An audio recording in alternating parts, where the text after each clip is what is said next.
마태복음 1장 1절에서 5절이고요. 오늘은 예수 그리스도의 세대입니다. 예수 그리스도의 세대. 마태복음 1장 1절. 이 아브라함의 아들이시오 다윗의 아들이신 예수 그리스도의 세대의 책이라 이겁니다. 같이 읽읍시다. 아브라함의 자손이요 다윗의 자손이신 예수 그리스도의 세대에 대한 책이라 이래 있죠. 이걸 자손을 전부 다 아들로 바꿔버리고요. 아브라함의 아들이시요 다윗의 아들이신 예수 그리스도의 세대의 책이라. 예수 그리스도 세대의 책이라 이렇게 합니다. 잠깐 기도하고 시작합시다. 은혜로운 주 하나님 아버지 감사합니다. 하나님께서 이 마태복음 공부를 또 오늘부터 본문 공부를 시작합니다. 하나님께서 선한 영을 부어주시고 은혜를 허락해 주시고 지혜와 계시를 주시고 깨닫는 마음을 주셔서 또 말씀을 통해서 저희가 빛을 얻게 하시고 생명을 더 풍성하게 해 주시옵소서. 아버지 하나님 특별히 말씀 팀장의 모든 성도들이 하나님 말씀의 그 충만함, 또 말씀의 권능, 말씀의 신성, 신격, 또 하나님 말씀에 들어있는 보화들을 많이 얻게 하여 주시길 간구합니다. 아버지 전한 자나 듣는 자가 모두 주 앞에 있습니다. 저희가 동일한 은혜를 얻고 또 모두가 주 앞에서 또 이 말씀의 두려움, 또 말씀의 경이로움을 체험하게 해 주십시오. 그리고 아버지 저희가 이 말씀을 따라서 살게 해 주십시오. 감사드립니다. 주의 성도 합니다. 아멘. 오늘은 예수 그리스도의 세대란 주제로 말씀을 전하겠습니다. 예수 그리스도의 세대, 예수 그리스도의 세대입니다. 예수 그리스도의 관한 세대가 아니고 예수 그리스도의 세대예요. 킹제임스 성경을 제한 현대본들은 세대란 말을 족보 또는 계보, 지니얼러지 이렇게 고쳐버렸지만 세대는 족보가 아닙니다. 제너레이션은 족보가 아닙니다. 성경에 여러 사람의 세대가 나옵니다. 아담의 세대, 노아의 세대, 셈의 세대, 데라의 세대, 이스마엘의 세대, 이삭의 세대, 에사의 세대, 야곱의 세대 등 반복해서 세대란 말이 나와요. 세대란 말이. 그러나 세대의 책 이렇게 뒤에 세대 말고 뒤에 책이란 말, 세대의 책이란 말은 성경 전체에 딱 두 번 나옵니다. 아담의 세대들의 책, 창세기 5장 1절이죠. 아담의 세대들의 책. 다음에 예수 그리스도의 세대의 책, 마태복음 1장 1절. 아담은 예수 그리스도의 모형입니다. 로마서 5장 14절에 그럼에도 불구하고 사망의 아담으로부터 모세까지 심지어 아담의 범법과 같은 종류의 죄를 짓지 아니한 자들 위에도 사망이 군림하였도다. 아담은 오셔야 할 분의 모형이니라 이랬어요. 아담에서부터 모세까지 심지어 아담의 범법과 같은 종류의 죄를 짓지 아니한 자들 위에도 사망이 군림하였도다. 사실이죠. 아담은 오셔야 할 분의 모형이니라. 아담은 첫사람입니다. 인류의 첫사람이에요. 현 세상의 첫사람. 예수 그리스도는 둘째 사람입니다. 예수 그리스도는 둘째 사람이에요. 아담은 하나님 형상을 따라 지음받았습니다. 예수 그리스도는 하나님의 형상이시고 그분 자체의 정확한 형상입니다. 골로새서 1장 15절에 그분께서는 보이지 아니하시는 하나님의 형상이시오. 그분은 예수님께서는 뭐라? 보이지 아니하시는 하나님의 뭐다? 형상이시다. 예수님이 하나님 형상이라고요. 예수님이 하나님 형상이라고. 히브리서 1장 3절에 하나님의 영광의 광채시오. 그분 자체의 정확한 형상이시며 이 아들께서는 예수님께서는 뭐 그분 자체의 하나님 자체의 정확한 형상이다. 아담은 창조된 하나님의 아들입니다. 하나님의 창조된 아들입니다. 하나님의 창조된 아들이에요. 누가복음 3장 38절에 게나는 에노스의 아들이요 에노스는 셋의 아들이요 셋은 아담의 아들이요 아담은 하나님의 아들이었느니라. 아담은 하나님의 아들이었노라 했죠. 예수 그리스도는 유일하게 태어나신 하나님의 아들이십니다. 창조된 하나님의 아들, 태어난 하나님의 아들. 지금 차이를 말한 겁니다. 아담 안에서 모든 사람이 죄를 지었고 모든 사람이 죽었습니다. 예수 그리스도 안에서 모든 사람이 의롭게 되고 모두가 영원한 생명을 얻었습니다. 아담의 세대의 책에는 그리고 그가 죽었더라. And he died. 이게 전부 끝에가 그거죠. And he died. And he died. 이렇게. 아담 안에서는 모든 사람이 죽었기 때문입니다. 고린도전서 15장 12절에 아담 안에서 모든 사람이 죽는 것 같이 그리스도 안에서 모든 사람이 살게 되리라. 아담을 통해 현 세상에 죄가 들어왔습니다. 아담을 통해 현 세상에 사망이 들어왔습니다. 예수님은 마지막 아담이십니다. 아담은 살아있는 혼입니다. 첫사람 아담은 살아있는 혼입니다. 마지막 아담은 살려주는 영이 되십니다. 예수님은 마지막 아담. 예수 그리스도를 통해 세상에 영원한 생명이 들어왔습니다. 예수 그리스도를 통해 의가 들어왔습니다. 첫사람 아담은 살아있는 혼이 되었고 마지막 아담이신 예수 그리스도는 살려주는 영이 되셨는데 모두가 죽었더라. 다음에 그러나 부활이 없죠. 아담 안에서는. 예수로 하는 부활이 있습니다. 성경에는 세대란 말이 수없이 많이 나오지만 세대의 책은 방금 말한 창세기, 성경 구약의 첫 번째 책인 창세기 5장 1절, 다음에 신약의 첫 번째 책인 마태복음 1장 1절 이렇게 두 번 나옵니다. 2권입니다. 세대의 책은 2권뿐입니다. 아담의 세대들의 책, 예수 그리스도의 세대의 책입니다. 왜? 아담이 첫사람, 예수가 둘째 사람이기 때문입니다. 아담의 세대의 책에는 아담이 머리입니다. 예수 그리스도의 세대에서는 예수 그리스도가 머리입니다. 주의하셔야 됩니다. 아담의 세대에서는 아담이 머리예요. 아브라함의 세대에서는 아브라함이 머리입니다. 에서 곧 에돔의 세대라고 해서 에돔의 세대라고 하면 에서가 머리가 됩니다. 그럼 예수 그리스도의 세대에서는 누가 머리고 누가 뿌리가 됩니까? 누가 시작이에요? 예수 그리스도가 시작이고 머리고 뿌리가 됩니다. 아담의 세대는 아담으로부터 태어난 자들을 다룹니다. 이삭의 세대는 이삭으로부터 태어난 사람들을 다룹니다. 야곱의 세대는 야곱으로부터 태어난 자들을 다룹니다. 그럼 예수님의 세대는 누구를 다룹니까? 예수님으로 말미암아 태어난 사람, 예수님으로 말미암아 뭐가 된 사람들이죠. 제너레이스 생산된 사람입니다. 그래서 아브라함이 첫 번째 사람이죠. 아브라함의 믿음의 조상이잖아. father단 말이죠. 그래서 아브라함이 여기 첫 번째 나오는 겁니다. 아브라함이.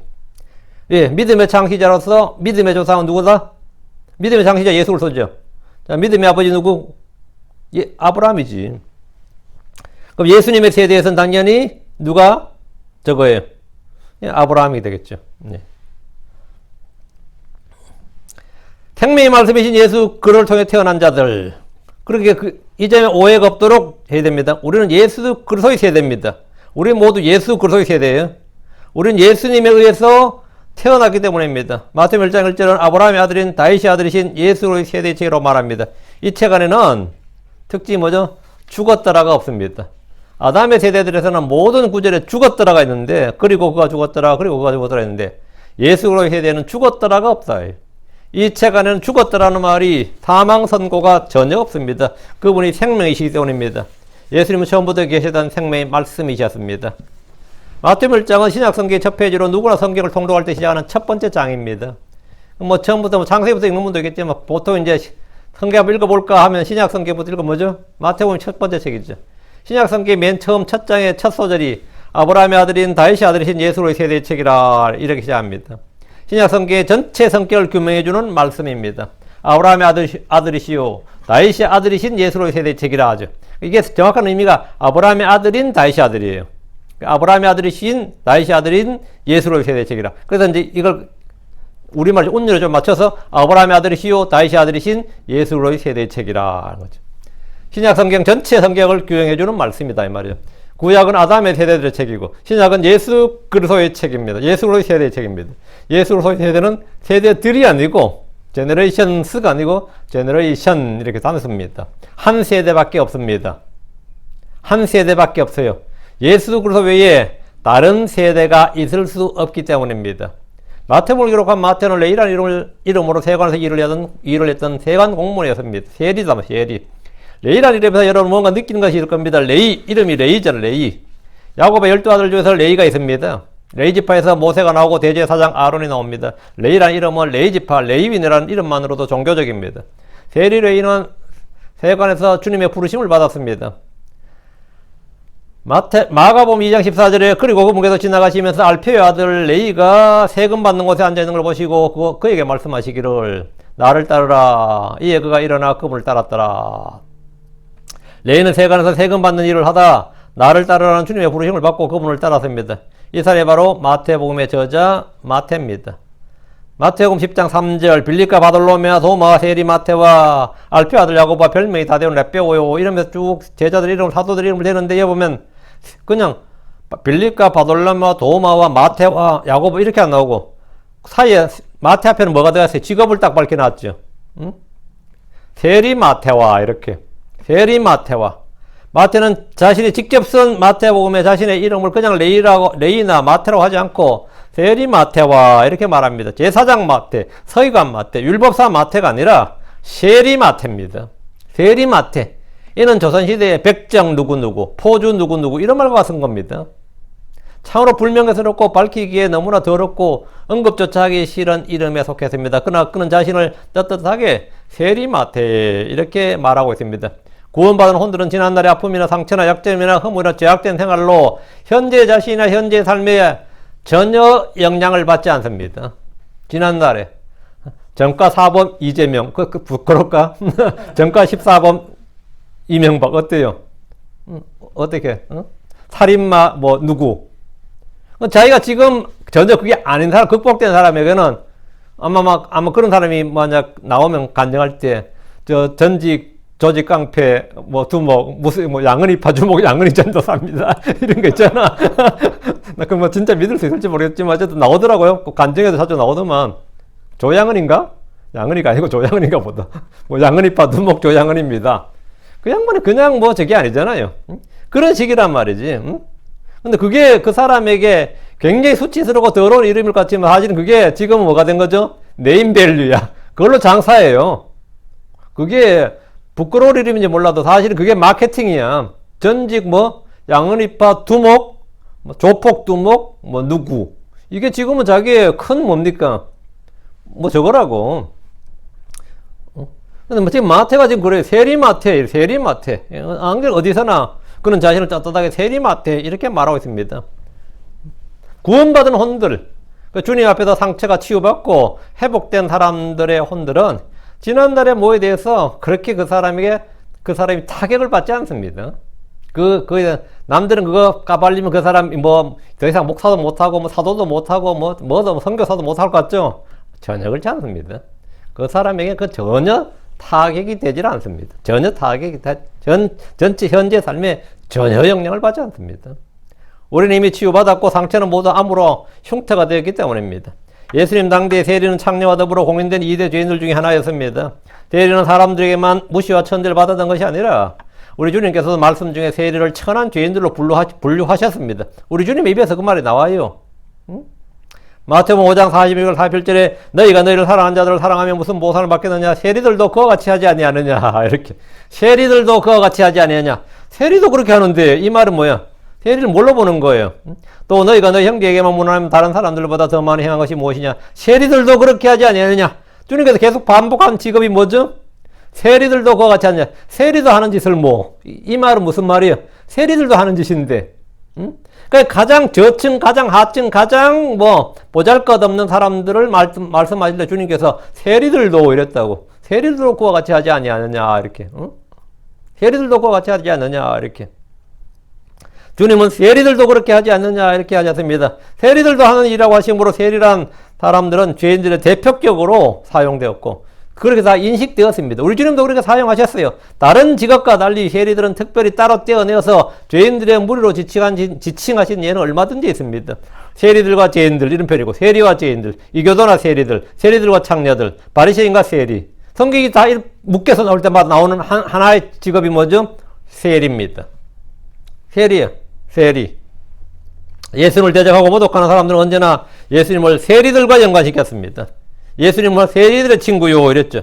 얘는 유럽에서 죄인들을 히틀러나 나치에 연관시키는 것만큼 그런 뉘앙스 아니면 그런 모욕입니다. 레이는 자신을 세리마태라고 기록하고 있습니다. 이는 자신을 포주마태, 전과자마태, 사형수마태, 성폭행범 마태 이렇게 소개하는 것보다 사실 더 심한 모독이고 자기 비하 발언이죠. 자기 비하 발언이고 동시에 그를 구원해 주시고 사도로 삼으신 우리 주 예수로의 은혜를 증언하고 선포해 주신 겁니다. 세리레이가 주 예수를 만남으로 성도 마태, 사도 마태가 되었습니다. 이것이 구원의 은혜고 결과입니다. 그래서 마태복음의 제목은 성도 마태에 따른 복음 이렇게 기록되어 있습니다. 성도 마태에 따른 The Gospel according to Saint Matthew 이렇게 according to 우린 성도 마태가 전한 복음 이래야 이건 약간 의역이고 성도 마태에 따른 복음 이렇게 성도 마태에 따른 복음 이렇게 기록되어 있습니다. 그러니까 우리 마태복음 하면서 한 절 한 절 이 본문의 구절들은 바로 잡아 나가면서 합시다. 자, 1절. 자, 본문을 보겠습니다. 1절. 아브라함의 아들이시오 다윗의 아들이신 예수 그리스도의 세대의 책이라. 세대에 관한 책 아니고 세대의 책입니다. 예수 그리스도에 관한 지식, 예수 그리스도의 지식. 하나님에 관한 지식 아닙니다. 하나님의 지식. 예수 그리스도에 관한 복음 아닙니다. 예수 그리스도의 복음. 이래 됩니다. 어부가 물론 관한, 이렇게 다양하게 소유격이나 목적격이나 주격으로 번역될 수 있습니다. 어부가. 그렇지만 여기서는 정확하게 예수 그리스도의 세대의 책이라. 마태복음 1절에서 예수님의 세 가지 칭호를 언급합니다. 칭호가 보입니까? 아브라함의 아들, 다윗의 아들, 예수 그리스도입니다. 아브라함의 아들, 이게 칭호예요, 그분의. The son of Abraham, 이게 뭐라고요? 메시아의 칭호라고. The son of David, 이것도 메시아의 칭호예요. 다음에 그리스도가 뭐예요? 메시아지. 유대인들은 누구나 다 자신들을 아브라함의 자손, 아브라함의 아들들이라고 불렀습니다. 지금 중동의 대부분의 민족들은 자기들이 아브라함의 자손이라고 말합니다. 아브라함의 씨, 아브라함의 아들은 너무나 많습니다. 그러나 아브라함의 아들, the son of Abraham, 이건 예수님을 지칭하는 고유 타이틀입니다. 고유한 타이틀이. 다윗의 아들도 마찬가지입니다. 다윗의 아들이라고 하면 솔로몬이나 나다이나 압살롬 같은 그의 아들들 후대 자손들이 아니라 메시아, 그리스도를 가리키는 호칭입니다. 사람들이 예수님께 나와 뭐라고 부릅니까? 오, 주여 다윗의 아들이요, 이렇게 말합니다. 사람들이 예수님 행하시는 이적을 보고 이분은 다윗의 아들이 아니냐 이랬습니다. 이스라엘 사람들이 예수를 맞을 때 호산나 다윗의 아들이여 찬송하려다 주의 이름으로 오시니요 이랬습니다.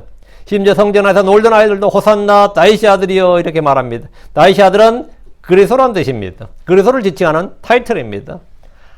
아브라함의 아들이라는 아브라함의 씨에서 날 메시아를 말하고 다윗의 아들이라는 다윗의 씨에서 다윗의 허리에서 날 메시아를 말합니다. 예수님은 하나님께서 아브라함과 다윗에게 약속하신 씨, 약속하신 아들 그리스도입니다. 다시 1절. 아브라함의 아들이시요 다윗의 아들이신 예수 그리스도의 세대의 책이라. 마태복음 1장은 예수 그리스도의 세대의 책입니다. 족보책이 아닙니다. 족보책이 아닙니다. 세대는 계보나 족보가 아닙니다. 세대란 말을 계보나 세계 등으로 변기한 성경은 주의 말씀이 아닙니다. 예수 그리스도의 세대라면 예수 그리스도 이후를 다루어야 됩니다. 마태복음 1장 2절에서 15절까지는 아브라함의 아들, 다윗의 아들임을 보여주는 것이 전부입니다. 아담의 세대는 아담에 출생한 사람들을 말합니다. 노아의 세대는 노아에 출생한 사람들을 말합니다. 그럼 예수로의 세대는 누굽니까? 예수 그리스도를 믿음으로 말미암아 하나님께서 태어난 자들입니다. 성령에서 태어난 자들입니다. 하나님께서 자신의 말씀으로 낳은 자들입니다. 하나님께서 신이 창조한 백성들입니다. 새로운 창조물입니다. 크리스천들은 기독교를 믿는 종교인들이 아니라 하나님께 태어난 사람들이요. 새로운 창조물들입니다. 아담이 하나님의 형상을 따라 창조되지 크리스천들은 새롭게 창조된 새로운 창조물입니다. 고린도서 5장 10절에 그런즉 누구든지 그리스도 안에 있으면 그는 새로운 창조물이라 옛것들은 지나갔으니 보라 모든 것이 새롭게 되었도다 했습니다. 갈라디아 6장 16절에도 그리스도 예수님 안에서는 할례나 무할례가 아무 효력이 없고 새로운 창조물만 있느니라. 에베소 2장 10절에도 우리는 그분의 작품이요 그리스도 예수님 안에서 선한 행위를 하도록 창조된 자들이니라 했습니다. 크리스천은 새로운 창조물입니다. 아담에서 태어난 자들은 아담의 세대의 책에 기록되고 하나에서 태어난 자들은 예수 그리스도의 세대의 책에 기록됩니다. 이 책은 어린 양의 생명책입니다. 예수 그리스도의 세대에 대해서는 이미 구약 성경에 미리 선포되고 기록되어 있습니다. 시편 22편 3절 31절에 한 씨가 그분을 섬기리니 그것이 주께 한 세대로 여겨지리라. 그들이 와서 태어날 한 백성에게 그분의 의를 선포하니 이는 그분께서 이것을 행하셨음이니라. 여기 보면 이는 그분께서 이것을 행하셨습니다. 한 씨가 그것이 주께 한 세대로 여겨지리라. 그것이 한 세대로 여겨진다고. 여러 세대 아닙니다. 한 세대예요. 그들이 와서 태어날 한 백성에게 그분의 의를 선포하리라. 한 세대 한 백성. 여기서 한 세대란 예수 그리스도의 세대입니다. 그리스도 안에서는 죽음이 없기 때문에 영원히 한 세대입니다. 그리스도 안에서는 아들, 손자, 증손자 이렇게 세대를 이어가는 것이 아니라 모두 한 형제입니다. 나도 하나님의 아들이고 내 아들이 예수 믿어도 하나님의 아들이고 하나님의 손자 아니에요. 아들이에요. 그래서 육신으로는 아버지 아들인데 같이 형제님이잖아요. 형제님 자매님 되잖아요. 한 세대라고. 주님께서 한 세대라고 여기시는 백성은 구약이 아니라 앞으로 태어날 한 백성입니다. 이스라엘이 아닙니다. 크리스천입니다.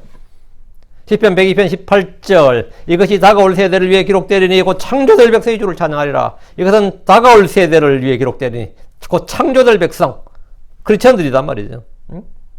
시편 78편 6절에 이것이 다가올 세대 곧 태어날 자손들이 그것들을 알게 하려 하심이라. 그들이 일어나서 자기 자손들이 그것들을 밝히 알리리라 합니다. 성경은 다가올 세대 창조될 백성에 대해서 말합니다. 이들이 누굽니까? 크리스천들입니다. 유대인들은 아브라함의 혈통에서 태어났고 육신의 뜻으로 사람의 뜻으로 났습니다. 그러나 크리스천은 오직 하나님에서 태어난 자들입니다. 사람 누구나 반드시 다시 태어나야 됩니다. 그가 유대인이든 이방인이든 관계없이 다시 태어나야 됩니다. 하나님에서 태어나지 않으면 그는 하나님의 왕국을 볼 수 없습니다. 하나님의 왕국에 들어갈 수도 없습니다. 성도 마태는 이 마태복음이 아브라함의 아들이시고 다윗의 아들이신 예수 그리스도의 세대의 책임을 선포하고 있습니다. 예수의 세대가 누구인지 무엇인지 이해하지 못하면 신약성경은 처음부터 닫힌 책이 되고 맙니다. 예수 그리스도를 선포할 사람이 누굽니까? 예수 그리스도를 선포할 사람이 누구냐예요. 이사야 53장 8절 예수 그리스도의 세대를 선포할 사람. 그는 감옥에도 가지 못하고 공정한 재판도 받지 못하였으니 누가 그의 세대를 밝히 드러내리요. 누가 그의 세대를 밝히 드러내리요.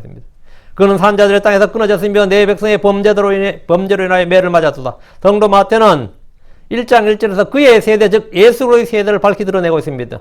우리는 모두 그분의 세대에 속한 자들이요, 그분의 세대를 밝히 드러내야 됩니다. 베드로전서 2장 9절에 그러나 너희는 선정된 세대의 왕과의 제사장이요 거룩한 민족이요 특별한 백성이니 이것은 너희를 어둠에서 불러내어 자신의 놀라운 빛으로 들어가게 하신 분께 대한 찬양을 너희가 전하게 하라 하심이라. 예수로의 세대는 선정된 세대입니다. 예수로의 세대는 의로운 자들의 세대입니다. 시편 14편 5절 그들이 거기서 큰 두려움 가운데 있었도다. 이는 하나님께서 의로운 자들의 세대 안에 계시기 때문이라.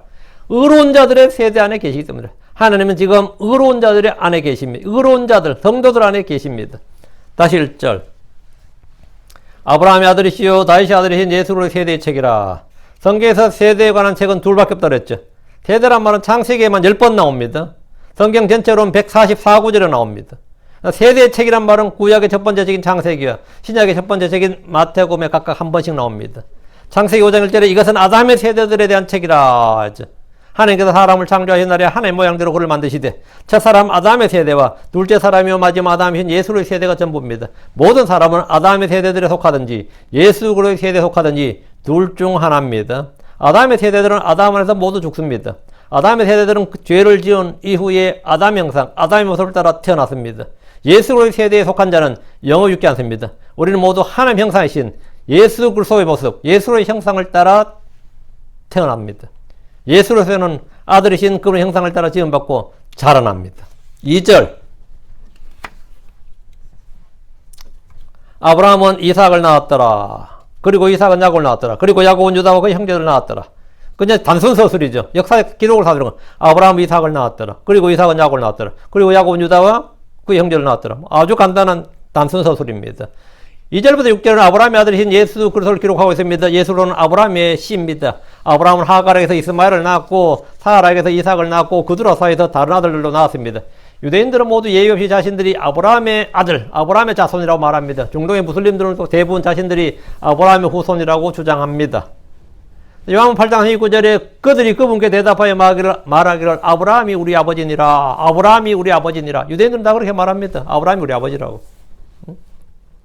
아브라함이 우리 아버지니라. 맞는 말입니다. 주님께서 말씀하시기를 나는 너희가 아브라함의 씨인 줄 아노라.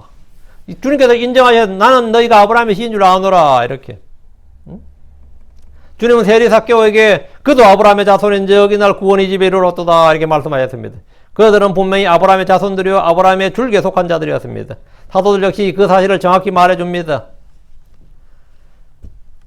사도행전 13장 16절에 사람들아 형제들아 아브라함의 줄기에 속한 자들아 자손들아 너희 가운데 하나님을 두려워하는 모든 자들아 그분께서 이 구원의 말씀 너희에게 보내셨도다. 여러분 아브라함의 줄기에 속한 자손들아 이건 아들들아 이 말입니다. 그러나 이들은 아브라함의 믿음에 속한 자들은 아니었습니다. 아브라함의 씨에서 남자이지만 아브라함의 행위를 하고자 하지 않았습니다. 예수 그리스도의 세대는 아브라함의 믿음에 속한 자들을 말합니다. 아브라함의 믿음에 속한 자들을 예수 그리스도의 세대라고 그래요. 그래서 아브라함의 믿음의 조상이기 때문입니다. 그래서 갈라디아 3장 7절에 그러나 너희는 믿음에 속한 자들고 그들이 아브라함의 아들들인 줄 알지어다 합니다. 누가 아들이라고요? 믿음에 속한 자들. 그러니까 아브라함의 믿음에 속한 자들. 그 믿음에 속한 자들이 아브라함의 아들들이라고요. 아브라함의 자손이라고. 그 아브라함의 자식들 중에서 이삭은 하나님께서 말씀하신 그 유일한 독생자, 그 the only begotten son이었습니다. 이삭은 약속의 상속자입니다. 그래서 성경은 아브라함은 이삭을 낳았고 이랬어요. 아브라함은 이삭을 낳았도다. 이는 단지 육체의 씨를 말한 것이 아니라 약속의 아이들이어야 한다는 말입니다. 그래서 로마서 9장 7절 8절에 또한 그들이 아브라함의 씨라고 해서 다 아이들은 아니기 때문이라 오직 이삭 안에서 내 씨가 부름을 받으려 하셨으니 곧 육체 아이들인 자들 즉 이들이 하나님 아들들이 아니요 오직 약속의 아이들이 그 씨로 여겨지느니라. 약속의 아이들이 그 씨로 여겨지나 그들이 예수로의 세대에 속한다고요. 하나님께서 이스마엘의 혈통을 문제 삼거나 그의 행실의 문제를 삼으신 것이 아닙니다. 하나님은 사람 외모를 취하지 않습니다. 하갈은 노예 여종이었다. 이집트 태생이다. 흑인이다. 이런 건 전혀 문제가 아닙니다. 혈통과 체면을 중시하는 유교 문화에서는 순수 혈통, 적통을 중시하지만 하나님은 그런 것을 문제 삼지 않았습니다. 하나님께서 이스마엘이 아닌 이삭을 택하신 것은 약속으로 말미암은 씨, 즉 약속의 말씀에 따른 것입니다. 우리는 모두 이삭과 같이 약속의 자녀들입니다. 왜? 우리는 믿음에 속한 자들이기 때문입니다. 아브라함의 믿음에 속한 자들, 예수 그리스도의 믿음에 속한 자들이기 때문이에요. 믿음에 속한 자들. 내가 이집트 사람이든지 한민족이든지 중국 민족이든지 뭐 페르시안이든지 로마인이든지 그게 중요한 게 아닙니다. 믿음에 속한 자가 아브라함의 자손이에요. 아브라함의 아들이라고. 이삭은 불임이었던 리브가 사이에 자식이 없었습니다. 이삭은 40세에 결혼해서 60세에 에서와 야곱을 쌍둥이로 낳았습니다. 이삭은 야곱을 낳았습니다. 에서는 장자권을 없인 여기는 속된 자였습니다. 에서는 뒤에 눈물로 간구하며 다시 얻고자 그 장자권을 다시 얻고자 했지만 아니 복을 얻고자 했지만 얻지 못했습니다. 그럼 하나님께서 에서의 속됨과 악행과 불법 등을 보시고 그를 택하지 않으신 겁니까? 그렇지 않습니다. 행위에 따른 것이 아닙니다. 주님의 택함은 사람의 외모, 사람의 행위, 사람의 인격, 사람이 어떤 뭘 소유한 그의 외모에 따른 것이 아닙니다. 야곱은 에서에 비해 인격적으로 더 성숙하거나 의롭거나 거룩하거나 도덕적이지 않았습니다. 그는 에서보다 훨씬 더 속임수에 능하고 빼앗는 자요 비열한 자였습니다. 한 배에서 같은 시각에 태어난 에서와 야곱 사이에 주님은 누굴 택하셨습니까? 하나님 이들의 혈통이나 가문이나 생활이나 환경이나 배경 등 모두 똑같은데 성격, 인격, 장래성 그것은 택함의 기준이 아닙니다. 그럼 무엇이냐? 이분에 대한 주의는 이 성경 해석은 성경이 스스로 해석한다면 로마서 9장 10절 11절에 나옵니다. 이뿐 아니라 리브가도 한 사람 곧 우리 조상 이삭으로 말미암아 숫자하였는데 그 아이들이 태어나지도 아니하고 무슨 선이나 악을 행하지도 아니하였으되 선택에 따른 하나님의 목적이 행위로 말미암지 아니하고 오직 부르시는 분으로 말미암아 서게 하려 하사. 선택에 따른 하나님의 목적은 행위에 따르지 않고 뭐야? 부르시는 분, 주님의 뜻에 따른다. 주님의 계획에 따른다 이거예요. 에서가 아닌 야곱이 택함 받은 이유는 하나님의 목적이 행위로 말미암지 않고 오직 부르시는 분으로 말미암아 서게 하려는 것을 보여주는 겁니다. 하나님의 목적과 부르심과 선택, 예정은 사람의 행위로 말미암지 않고 사람의 업적이나 능력이나 지위나 신분이나 혈통이나 문화나 뭐 그 사람의 재능이나 외모로에 따르지 않습니다. 그렇다면 죄인들은 아무도 부름받지 못할 겁니다. 하나님은 사람의 행위나 상태에 따라 부르시는 것이 아니라 원하는 자는 다 내게로 오라고 하셨습니다. 원하는 자는 다 내게로 오라. 수고하고 무거운 짐진 자들, 목마른 자들, 줄인 자들, 아버지께 듣고 배운 자들, 어린아이들, 세리들, 장녀들, 구분 없이 원하는 자는 다 내게로 오라. 원하는 자는 다 내게로 오라. 주님은 자기 종들에게 마태복음 22장 9절 그런즉 너희는 큰 길로 가라. 너희가 만나는 자들마다 혼인잔치에 초대하라. 너희가 만나는 자들마다 선택이 뭐가 없어요? 외모의 차별이 없다 이거예요. 너희가 만나는 자들마다 혼인잔치에 초대하라. 야곱이 에서에 비해서 믿음이 좋아서 의로워서 경건해서 덕이 있어서 교양이 있어서 아니 학력이 더 있어서 지혜가 더 있어서 기타 어떤 이유로 택함 받은 것이 아니고 그가 행한 의로운 행위로 말미암은 것도 아닙니다. 하나님은 속임수에 능한 야곱을 택하심으로 행위로 말미암지 않는 부르심의 원칙을 제시하셨습니다. 행위로 말미암는 부르심의 원칙. 하나님 이걸 딱 역사를 속에서 딱 세워놓으신 거예요. 이건 엄청나게 복된 일이죠. 행위로 말미암지 않는 부르심. 하나님의 부르심은 뭐든 누구든지 원하는 자는 다 내게로 오라. 이거. 누구든지 원하는 자는 다 내게로 오라. 어떤 외모의 차별이나 뭐가 없다는 거지. 다시 2절. 그리고 야곱은 유다와 그의 형제들을 낳았더라. 야곱은 유다와 그의 형제들을 낳았습니다. 성경은 야곱의 12아들 이스라엘 12지파를 말할 때 유다와 그의 형제들이라고 말하고 있습니다. 유다는 야곱의 넷째 아들로 레아에게 태어났지만 그는 형제들의 우두머리요 통치자요 대표자로 언급되고 있습니다. 지금도 이스라엘을 유대인 그러잖아요. 유대인 그렇게 말하죠. 장자는 르우벤이었습니다. 그러나 장자권은 요셉에게로 넘어갔습니다. 장자권은 역대상 5장 1절 2절에 이제 이스라엘의 맏아들인 르우벤의 아들들이 아니라 르우벤은 맏아들이었으나 자기 아버지의 침상을 더럽게 하였으므로 그의 장자권이 이스라엘의 아들인 요셉의 아들들에게 주어졌더라. 계보는 장자권에 따라 계속할 것이 아니니라. 유다가 그의 형제들보다 우세하였고 우두머리 치리자가 유다에게서 났으나 장자권은 요셉에게였더라. 장자권은 요셉에게, 통치권은 유다에게. 특이하죠. 르우벤이 아닌 요셉으로 장자권이 이어졌다면 당연히 예수님은 요셉의 지파에서 나와야 할 것 같은데 예수님은 요셉 지파가 아닙니다. 약속의 성계는 요셉이 아니라 유다로 이어졌습니다. 요셉과 유다 중 누가 더 믿음이 좋습니까? 그럼 뭐 비교 불가지 뭐. 요셉과 유다 중에 누가 더 믿음이 좋아요? 비교할 것도 없이 요셉입니다. 누가 더 의롭습니까? 당연히 요셉입니다. 누가 더 똑똑해요? 요셉이죠. 누가 능력이 더 많아요? 당연히 요셉입니다. 누가 인물이 더 좋아? 뭐 비교 불가지면 요셉이에요. 볼 것 없어요. 그죠? 왜? 엄마가 아버지는 둘 다 야곱이지. 엄마가 요셉이 엄마가 헐 이뻤잖아요. 헐 미인이었잖아요. 근데 유다는 어떠냐? 유다는 장자권도 받지 못했고 뭐죠? 장자도 아니었고 장자권도 받지 못했어. 그래서 또 모세가 부르는 레이지파에서 부름받은 제사장 이쪽 뭐죠? 레이지파야. 그 유다는 장자도 아니고 장자권도 받지 못했습니다. 믿음이 좋은 사람도 아닙니다. 루벤은 요셉을 죽이지 말자고 형제들 말렸고 형제들 몰래 빼내어 살리려고 했습니다. 유다는 요셉을 죽이는 대신에 뭐 했어요? 팔아버리자고 제안했던 사람. 그게 유다였습니다. 팔아버리자. 요셉을 팔아버리고 평생 아버지를 속였습니다. 유다는 형제를 미워하고 시기하는 살인자였고 아버지를 속인 거짓말쟁이였습니다. 행위만 보면 쳐 죽여도 어떻습니까? 진짜 우리 한국말로 뭐 쳐 죽여도 씹어 먹어도 뭐 이런 말 있잖아. 분이 안 풀린다. 그런 사람이었다고. 그는 자기 맏아들 엘을 위해 며느리를 맞았는데 다말이었습니다. 그러나 유다의 큰아들 엘은 주의 눈앞에서 사악했고 주께서 그를 죽이셨습니다. 유다는 둘째 오난을 다말에게 들어가겠지만 그는 씨를 주지 않으려 하다가 주께 죽임을 당했습니다. 이게 다 아버지한테 배운 거예요. 이게 자식들이. 유다는 자기 아들 셀라를 다말에게 주어야 했지만 또 죽을까봐 장성하지 않았다며 주지 않았습니다. 그러다가 자기 아내 수아가 죽자 창녀를 취했는데 유다가 취한 창녀가 자기 며느리 다말이었습니다. 세상에 이런 콩가루 집안이 따로 없습니다. 의롭고 경건한 요셉과 그렇지 않는 유다. 이 요셉과 유다는 삶의 행적은 너무나 달랐고 비교가 됩니다. 그런데 요셉이 아닌 유다가 택함을 받았습니다. 참으로 이상하지 않습니까?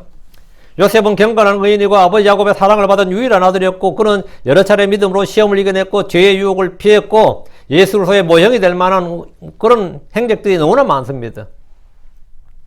창세기에서 예수 그리스도의 초상화하면은 뭡니까? 처음에 뭐 아담이 오실분의 모형이다 그러고 그다음에 의로운 아담의 아들하면 이제 아벨이 그런 의인이 죽었다는 그거 나오고 뭐 그렇게 쭉 나오다 보면 뭐 노아 나오고 아브라함 나오고 하다 보면 당연히 다음 타자가 누구예요? 예. 아브라함, 이삭, 야곱 나오고 나서는 요셉이죠. 당 요셉.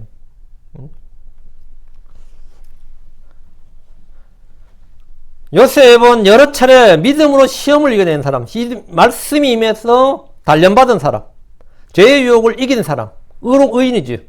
요셉은 형제들과 이스라엘의 구원자였고 모든 형제들이 그 앞에서 절을 했습니다. 심지어 아버지 야곱도 침상에서 그를 경배했습니다. 히브리 11장에서 믿음으로 산 사람들을 소개할 때 믿음으로 누구는 믿음으로 할 때 믿음으로 아벨부터 시작하죠. 믿음으로 아벨은 믿음으로 아브라함은 믿음으로 이삭은 믿음으로 야곱은 믿음으로 모세는 믿음으로 뭐 이거 쭉 나올 때 노아 빼먹구나. 앞에 믿음으로 노아는 이거 나올 때 믿음으로 나올 때 믿음으로 요셉은 나오죠. 믿음으로 요셉은 나오지만 믿음으로 유다는 안 나와요. 믿음으로 유다는 이런 건 없어. 믿음으로 요셉은 이렇게 나오지. 히브리서 11장 22절에 믿음으로 요셉은 이렇게 말하지 믿음으로 유다는 이란 말은 없습니다. 그러다 불구하고 요셉이 아닌 유다입니다. 참 이게 은혜롭도다요. 주목하십시오. 영적인 거장이라 불리는 사람들이 택함 받는 것이 아닙니다. 하나님은 특별한 계시와 은혜를 받은 사람들을 통해서만 일하는 것이 아닙니다. 이스라엘의 구원자로 요셉을 택하셨고 다음은 레위지파의 모세를 택하셨고 재판관들 시대에는 지파에 관계없이 사사들을 택하셨습니다. 형제 요셉을 팔아버린 유다는 아버지의 슬퍼하는 모습을 보고 자기 형제들로부터 떠났습니다. 유다는 이방 여인 가나안족 속의 딸 수아와 결혼했습니다. 이것은 믿음의 조상들이 매우 싫어했던 행동이며 죄였습니다. 하나님은 그런 유다를 선택하셨습니다. 유다가 의로웠기 때문이 아닙니다. 우리는 모두 유다와 같은 사람들입니다. 인격도 행위도 삶도 내세울 것이 없습니다. 얼마든지 아버지도 속일 수 있고 형제도 팔아버릴 수 있는 죽일 수도 있고 팔아버릴 수도 있고 죽일 수도 있는 그런 사람입니다. 그런 사람입니다. 굉장히 이기적인 사람이죠. 우리는 형제를 미워하는 자였고 시기하는 자였고 죽이는 자였고 심지어 팔아버릴 수 있는 자였습니다. 3절 그리고 유다는 다말에게서 베레스와 세라를 낳았더라. 그리고 베레스는 헤스론을 낳았더라. 그리고 베스론은 람을 낳았더라. 유다에게는 세 아들이 있었는데 엘과 오난과 셀라입니다. 첫째 아들 첫째 아들의 아내 즉 맏며느리가 엘의 부인이 이제 다말이죠. 처음으로 여인의 이름이 나오는데 유다의 맏며느리입니다. 유다는 누구에게서? 자기 며느리, 맏며느리 다말에게서 베레스와 셀을 낳았다는 거죠. 참으로 뭐 유교적 관점에서 보면 콩가루 집안이니 쌍놈의 집이니 잡놈이니 말이 많아도 이런 집안이 다시 있을까 싶을 정도로 참 혼탁하죠. 롯의 딸들이 아버지에게 술을 먹여 씨를 보존했다면 다말은 창녀로 변신해 남편을 대신해 그 아버지의 씨를 보존했습니다. 그런데 당시 유다에게는 두 아들이 죽었지만 아직 한 아들 셀라가 있었습니다. 한 아들이 있었어요. 그런데 성경은 유다가 낳은 아들 셀라가 아니라 다말에게서 낳은 베레스와 세라를 언급하고 있습니다. 마태복음 1장에는 정상적인 결혼이 아닌 방법으로 흑태한 아이들이 몇 나옵니다. 유다가 다말에서 낳은 아들, 살몬이 장녀 라합을 취해 낳은 아들 보아스죠. 보아스가 룻, 모압 여인, 친족의 과부를 취해 낳은 아들, 다윗이 부하 장수 우리아의 아내였던 바세바에 낳은 아들, 그 솔로몬이죠. 이거 좀 뭔가 참 그렇죠. 마태복음 1장에서 여자들의 이름이 나오는 것은 특이한 케이스에 해당되는 인물들이기 때문입니다. 시아버지와 며느리 사이에서 난 아들, 이방 장녀 사이에서 난 아들, 친족의 이방 여인의 과부 사이에서 난 아들, 부하 장수의 아내에서 난 아들은 분명 누가 봐도 이상하고 비정상적입니다. 아무리 봐도 그건 비정상이죠. 문제는 여자들이 아니라 남자들입니다. 창녀로 변장한 다말이 문제가 아니라 창녀를 서슴없이 취하는 유다가 더 큰 문제입니다. 주님은 경건한 요셉이 아닌 불경건한 유다를 택하셨고 그런 유다의 행동으로 태어난 아들 베레스를 택하셨습니다. 그걸 택하셨어요. 베레스는 헤스론을 낳았고 헤스론은 아람을 낳았습니다. 여자 이름이 나오지 않고 그냥 나코라는 부부는 정상적인 결혼, 정상적인 부부 사이에서 태어난 자식을 말합니다. 야곱의 12아들은 이방인을 아내로 얻었습니다. 모세도 이방인을 아내로 얻었습니다. 다윗도 이방인을 아내로 얻었습니다. 솔로몬도 이방인을 아내로 얻었습니다. 유대 민족들을 논할 때 혈통을 논한 것은 웃기는 일입니다. 다 이방인을 아내로 얻었습니다. 4절. 그리고 람은 아미나답을 낳았더라. 그리고 아미나답은 나손을 낳았더라. 그리고 나손은 살몬을 낳았더라. 이들은 모두 이집트에서 태어나고 죽었습니다. 출애굽 때 유다 지파의 대장은 아미나답의 아들 나손이었다. 이렇게 말합니다. 유다와 베레스는 야곱과 더불어 이집트로 내려갔습니다. 거기서 헤스론, 아람, 아미나답이 태어났고 야곱, 유다, 베레스, 헤론, 아람, 아미나답이 모두 거기서 죽었습니다. 나손은 모세와 더불어 출애굽했고 광야에서 유다 지파의 대장이었습니다. 민수기 2장 3절에 보면 해 뜨는 쪽으로 동쪽편에는 유다 진영의 군계에 속한 자들이 그들의 군대대로 진을 칠지니라. 유다 자손의 대장은 암미나답의 아들 나손이요. 그랬죠. 열어보면 여기 4절에 나오는 나손 있죠. 람은 아미나답을 낳았더라. 그리고 아미나답은 나손을 낳았더라. 아미나답 나손. 이게 바로 민수기 2장 3절에 나오는 아미나답 나손이에요. 그러나 나손은 40년 광야 생활 중에 죽었습니다. 불평과 불신의 1세대는 여호수아와 갈렙을 제외하고 모두 광야에서 죽었는데 나손 역시 불신의 세대에 포함되었습니다. 그러나 주님의 택하신가 약속은 여호수아나 갈렙으로 옮겨지지 않았고 그대로 이어집니다. 그 유다의 그 광야에서 죽었든 말든 그대로 이어져요. 살몬은 여리고에 파견된 정탐꾼들 중에 포함된 사람으로 보입니다. 라합의 집으로 숨어든 두 사람의 정탐꾼 중 한 명일지도 모릅니다. 자, 5절. 그리고 살몬은 라합에게서 보아스를 낳았더라. 이제 여러분 보아스 하면 딱 나오죠. 그리고 보아스는 룻에게서 오벳을 낳았더라. 그리고 오벳은 이셀을 낳았더라.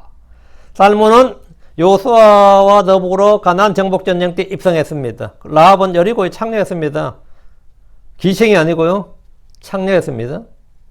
또 뭐 이 창녀였다는 게 성경도 아무런 말도 안 하는데 그 크리스천들이 지가 부끄러워가지고 여긴 창녀로 번역하면 안 되고 술집 여자로 번역해야 한다니. 그럼 작부로 번역할까? 어? 라합은 여리고의 작부였더라 그럴까? 뭐 하면 라합은 여리고의 뭐 주모였더라 그래요 그럼? 응? 성경에 할롯이라잖아. 창녀였다고요. 성경은 사람을 조금 더 이게 포장하지 않습니다. 있는 그대로 정확히. 그러나 그것이 수치냐 아닙니다. 왜? 하나님의 은혜를 입었기 때문입니다. 하나님의 은혜를 입은 사람들은 지난 과거의 일들이 뭐가 되는 거예요? 오히려 타이틀이 됩니다. 응? 타이틀이 돼요. 이게 뭐냐면 마태, 레위야. 세리, 마태, 세리, 레위예요. 응? 이게 바로 뭐 전에 사도 바울도 마찬가지고 오히려 그것이 지난날의 그 어둠의 생활을 했던 그 지난날 아픔과 어둠과 흑역사들이 예수 믿고 은혜를 받은 사람들에는 전혀 그들의 발목을 잡는 그게 아니에요. 빛나는 뭐가 된다? 예. 하나님의 은혜를 빛내는 오히려 훈장이 돼요. 응? 훈장이 된다고. 라합은 여리고의 창녀였다. 라합은 정탐꾼들을 숨겨주었을 뿐 아니라 창문을 통해 그들을 줄로 달아내려 탈출을 도왔습니다. 라합은 창녀였지만 이집트를 심판하시고 홍해를 마르게 하시고 40년 광야 생활로 인도하신 주 하나님을 알고 두려워하는 여자였습니다. 주께서 여리고를 멸하시고 가나안 땅을 모두 넘겨주신 사실도 알고 있었습니다. 믿음으로 라합은 구원받았고 자기 집안을 구원했습니다. 여호수아는 라합을 이스라엘 진영 밖에 두었습니다. 그런데 이스라엘 진영 밖에 거하는 라합은 곧 이스라엘 안에 거합니다. 무슨 일입니까? 유다 지파의 대장이던 살몬이 라합을 아내로 맞은 겁니다. 살몬은 이방인이요 창녀란 사실을 개의치 않고 라합을 자기 아내로 삼았습니다. 이 좀 취향 독특하죠. 정상적이라면 유대인이 이방인 여자요 그것도 창녀를 아내로 삼아 자식을 낳는 것은 상상도 할 수 없는 일입니다. 선조였던 유다는 며느리를 창녀로 잘못 알고 취했지만 살몬은 잘못 알고 취한 게 아니라 창녀인 줄 알면서 취했습니다. 뭘 본 거죠? 그녀의 직업이나 전직이나 그게 본 게 아니라 그때 했던 믿음의 행위, 믿음을 본 겁니다. 믿음을 본 거예요. 살몬의 선택이 탁월한 거죠. 살몬은 라합에게서 보아스를 낳았습니다. 핵심은 뭐냐? 믿음입니다. 핵심은 믿음이에요. 오늘날 유대인이니 이스라엘인이 하는 말은 절대 혈연 공동체가 아닙니다. 순수 유대 혈통이라는 없습니다. 유대인의 시주로 할 수 있는 유다는 이방 가나안 족속 여인과 결혼했습니다. 요셉은 이집트 여인과 결혼했습니다. 12족장 중에 같은 유대인과 결혼한 사람은 아무도 없습니다. 율법의 소유자 모세는 미디안 여인과 결혼했고 이디오피아 여인과 재혼했습니다. 메시아의 계보에도 유대인 순수 혈통이란 없습니다. 이집트에서 유대인들은 자기들끼리 결혼한 것이 아닙니다. 아이들까지 75명, 75명이 이주해서 400년 동안 근친 결혼했던 것이 아닙니다. 이집트 사람들과 결혼해서 200만이 넘는 인구로 불어난 겁니다. 고로 출애굽한 때의 이스라엘이라 불리는 사람들은 혈연 공동체가 아니었습니다. 하나님을 믿는 신앙을 가진 유대인들이었습니다. 할례 언약을 받은 이가 유대인입니다. 유대인이란 신앙 공동체입니다. 종교 공동체입니다. 보아스는 먼 친족의 과부였던 모압 여인 루스에게서 오벳을 낳았습니다.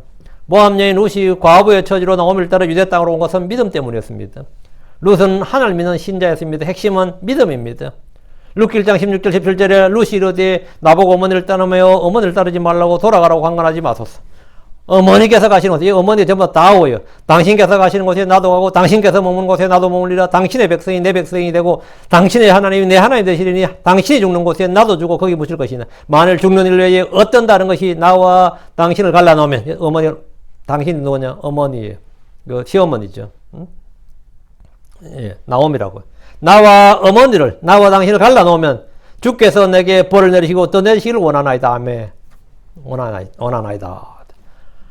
룻은 모압 여인이었지만 놀라운 믿음의 소유자였습니다. 율법에 따르면 모압 족속은 주의 해중에 10대 이까지 영원히 들어오지 못한다고 기록되어 그 신명기 두 번의 신명기 나오고 느헤미야 나오고 말씀이 나온다고. 그런 룻을 아내로 취하는 것은 뭔가 비정상이고 사실 예외적인 케이스입니다.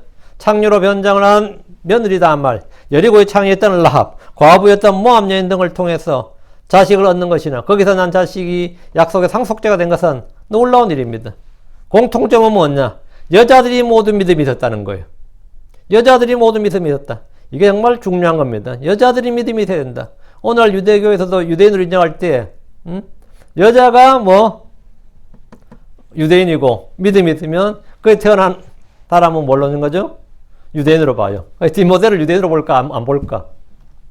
디모데가 엄마가 우리가 뭐죠? 여자 쪽이 유대인이잖아요. 남자가 그리스인이고 아버지가 그리스인이고 여자 쪽에 여자들이 믿음이 있었다 이거야. 여자들이 하나님께서 이 여자들이 이른가 그들의 난 자식들을 약속의 상속자로 삼으신 것은 종교와 인종과 족속과 죄와 신분과 성별에 관계없이 믿음을 통해서 예수 그리스도와 결혼을 통해 믿음을 통해 예수 그리스도와의 결혼을 통해 우리가 예수 그리스도와 혼인 우리가 예수 그리스도와의 결혼을 통해 누구나 예수 그리스도의 세대 속으로 들어올 수 있음을 밝히 보여주시는 겁니다.